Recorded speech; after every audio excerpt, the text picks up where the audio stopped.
आप देख रहे हैं colours of politics YouTube channel. हम आपको बताना चाहते हैं एक महीने से ज़्यादा समय बीत चुका है।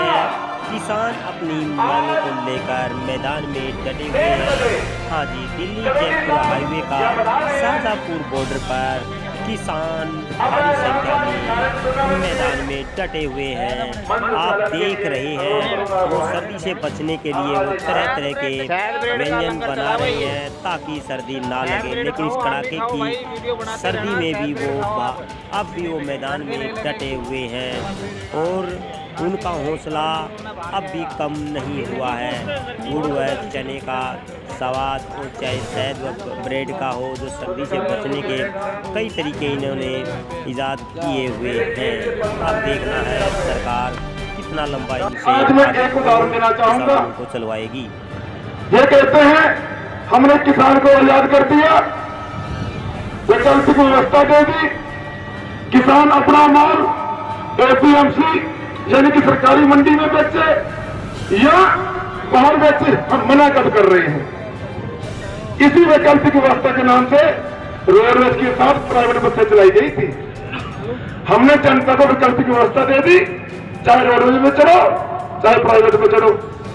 तब हम पढ़ते थे, जब छोटे होते थे, हमारा पास बनता था, हम रोडवेज की बस में फ्री जाया करते, स्कूल फ्री जाया करते थे, कॉलेज। जब रोडवेज का बट्ठा बैठ गया, अब प्राइवेट वाले एक ही आदमी को फ्री दे जाते हैं। गलत कह रहा हूं। इसी तरह से प्राइवेट स्कूल खोले गए, घर घर जाकर इन्होंने free tie, free belt, free निक्कर, फ्री शर्टी और अंग्रेजी पढ़ाने का चस्का लगाया।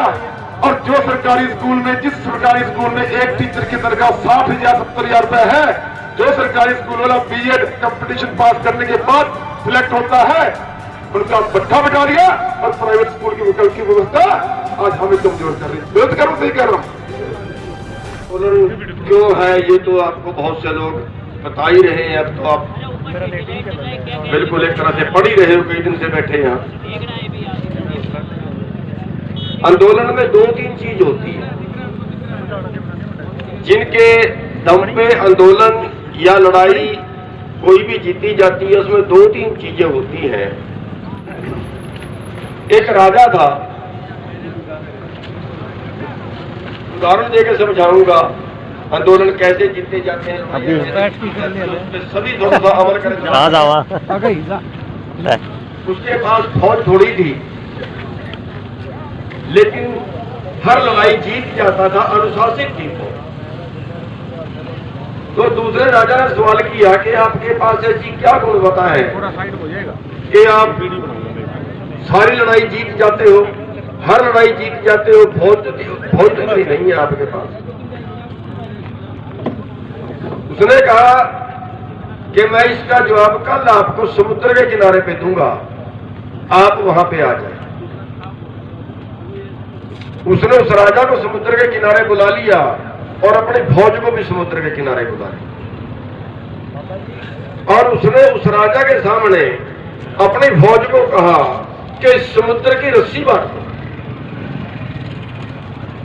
अब अगर हमारे वाले नौजवान होते ना, कहते ये प्रधान पागल हो गया, समुद्र की रस्सी बढ़ती है क्या? लेकिन राजा ने अपनी फौज को आदेश दिया कि समुद्र की रस्सी बांट दो और उसकी फौज समुद्र की रस्सी बांटने के प्रयास में लग गई। तो दूसरे राजा ने पूछा कि इसका क्या मतलब है? उसने कहा कि इसका मतलब ये है कि मेरी फौज इतनी अनुशासित है कि उसको जैसे कहते हैं वो वैसे ही करती है। उसको पता है कि अगर राजा ने कुछ कहा है तो उसकी बात के पीछे जरूर कुछ ठीक होगा। उसको अपने राजा की बात पे विश्वास है और मेरी फौज अनुशासित है, इसलिए मैं हर लड़ाई जीत जाता हूं। अगर आपको मान लिया हम सड़क पे जा रहे हैं, अब ये भाई कह रहे थे कि सारे बैरिकेड तोड़ दिए, लेकिन हमने अपने सब जो बच्चे थे हमारे साथ, उनसे बेनती की थी कि पुलिस चाहे हमें लठ मारे, चाहे फुहारा मारे, चाहे मुकदमे दर्ज करे, डंडे मारे, हमने हाथ नहीं उठाना। हम बट्टा नहीं मारेंगे, हम किसी से गाली गलौच नहीं करेंगे, हम किसी से नहीं उलझेंगे।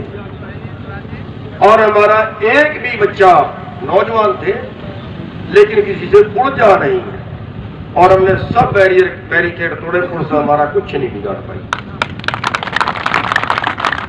मुकदमे दर्ज किए हैं, वो तो उनके कागज हाथ में थे, कर देंगे, फट जाएंगे अपने आप वो, क्योंकि पुलिस के इतनी जड़ें नहीं है कि आपको जेल में रख सके।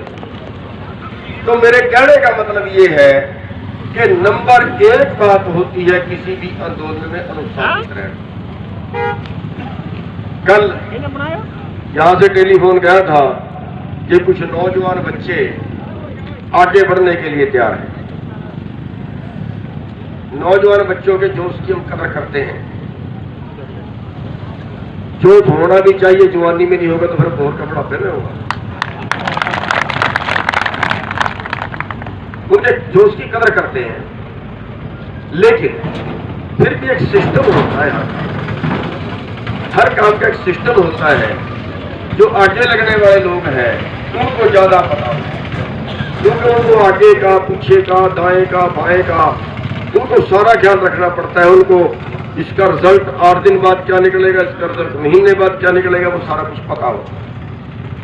इसलिए मेरी एक तो आप सबसे बेनती ये है कि जो भी यहाँ की कमेटी बनाई हुई है उसमें कौन कौन लोग हैं आपको पता होगा, उसमें कौन कौन लोग हैं, लेकिन जो भी है वो सारे सूझवान होंगे, वो बहुत कुछ सोच के चल रहे होंगे। और अगर हम कुछ लोग बागी होकर अपनी मर्जी से कुछ कर देंगे तो वो आंदोलन टूट जाता है, आंदोलन बिगड़ जाता है, जैसे जाट आंदोलन। और ऐसे हमने इनको इसको बिखरने नहीं देना, क्योंकि हम इसको धर्मयुद्ध मानते हैं। धर्मयुद्ध इसलिए मैं इसको कहता हूं कि अगर ये कानून लागू हो गए तो हमारे करोड़ों लोग भूखमरी का शिकार होंगे। अब भी भूखमरी है देश में, अब भी जो देश का आंकड़ा है वो ये बता रहा है कि हमारे आज भी 45% बच्चे कुपोषण का शिकार है। अपने बच्चों को हम 45% ऐसे बच्चे हैं जिनको पूरी खुराक नहीं दे पाए। माँ बाप अपना पेट काट के भी बच्चे को खुराक देता है, मेरा सर्वेक्षण नहीं है, सरकार का है। आज भी हमारे 3.5 लाख किसान पिछले 20 साल में, इससे भी ज्यादा, इतने तो रिकॉर्ड में आए, जो कर्जे से दब के आत्महत्या कर गए। 2 लाख में किसान ने, 1 लाख में किसान ने आत्महत्या कर ली, लेकिन 50,000 करोड़ के कर्जे में देश का एक भी पूंजीपति मरा हो सकता है। मैं कानूनों की बात कर रहा हूं कि किसान की 1 लाख के कर्जे में नीलामी आ जाएगी जमीन की, उसकी फोटो लगा देंगे, उसको मरने के लिए मजबूर कर देंगे। लेकिन 20,000 50,000 करोड़ के कर्जे में कोई नहीं मरेगा, उसको कोई छेड़ेगा नहीं। हमने आरटीआई में पूछा कि 500 करोड़ से ज्यादा के कितने लोग डिफॉल्टर हैं हमारे देश में। हमारे पास आरबीआई का जवाब आया कि हम बता नहीं सकते, देश का बिजनेस खराब हो जाएगा।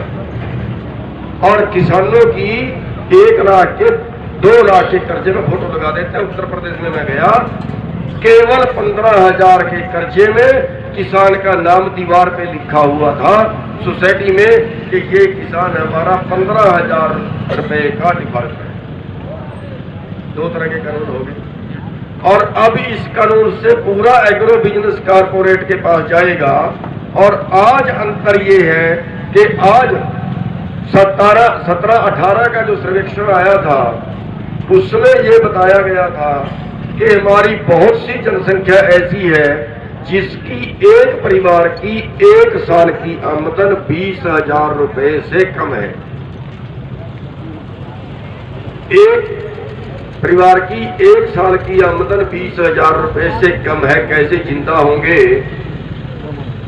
और अभी बुजुर्गों और साथियों, आज जितने भी भाई हम यहाँ मौजूद हैं, बल्कि मैं तो कहना चाहता हूँ जो मैं नाम गिना रहा था, किसान भाई, पत्रकार भाई, इनके अलावा जो पुलिस के भाई भी हैं, चाहे वो हरियाणा राजस्थान के, वो भी सबसे पहले किसान के बेटे हैं, जो देश की सरहद के ऊपर इस देश की रक्षा कर रहे हैं, बर्फीली चोटियों पे, चाहे रेगिस्तान के अंदर, वो सबसे पहले किसान के बेटे हैं। और आज उसी किसान को इस मौजूदा भारतीय जनता पार्टी की, बीजेपी की, मोदी सरकार ने जिस तरीके से, तानाशाही तरीके से, अड़ियल रवैये से जो किसान के साथ मैं कहूँगा छेड़खानी की गई, किसान के उसका जो है मैं कहूँगा उसके जज्बे को, उसके आंदोलन को, उसकी मेहनत को जो ललकारा गया है, आज उसका जो जवाब पूरे देश के लोगों ने दिया, किसान भाइयों ने दिया, हम उस जज्बे को सलाम करना चाहते हैं, उसको नतमस्तक होते हैं उसके सामने। कोई बहुत बड़ी बात नहीं है। सरकारों के लिए कानून बनाना, कानून कैंसिल करना कोई नई बात नहीं है। कानून कौन बनाते हैं? आपके चुने हुए विधायक, सांसद बनाते हैं। और उनको कौन चुनते हैं?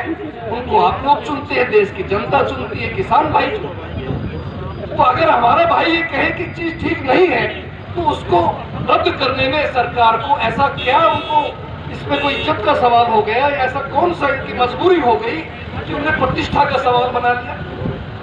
तो इस बात की, इस मोदी सरकार की जितनी निंदा की जाए उतनी थोड़ी।